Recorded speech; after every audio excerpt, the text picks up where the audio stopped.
c'est hyper important. C'est que l'argent, il n'est pas infini. Et donc, la location qu'on met à un endroit, c'est de la location qu'on ne peut pas placer ailleurs. Un autre exemple, tu as envie de te faire plaisir et de t'offrir une belle montre. Très bien. Moi, je peux le comprendre. J'ai pas de problème avec ça.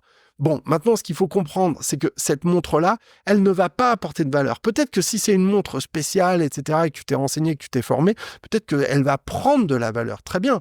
Mais en attendant, c'est pas dit. Il y a plein de gens qui ont acheté des Rolex en pensant faire une affaire, et puis finalement, le prix de certaines Rolex, les cotes avaient baissé à un moment donné, et puis voilà, tu vois, ils se disent, finalement, on a voulu faire de la conservation de valeur, on n'y est peut-être pas avec ça, quoi, tu vois. Donc attention, il faut être très vigilant avec ça. Et là encore, le bijou, la montre, l'objet que tu vas t'acheter, même un téléphone, tu as envie de te payer le dernier iPhone, très bien, mais c'est pas un truc qui va t'enrichir, c'est pas un truc qui va t'aider à t'enrichir. Donc en fait, si tu veux, ce qu'il faut bien séparer mentalement, c'est les choses qui produisent de la valeur, qui créent de l'argent, qui produisent de l'argent, et les choses qui t'appauvrissent, qui te font perdre de la valeur au fil du temps. Et dans une situation idéale,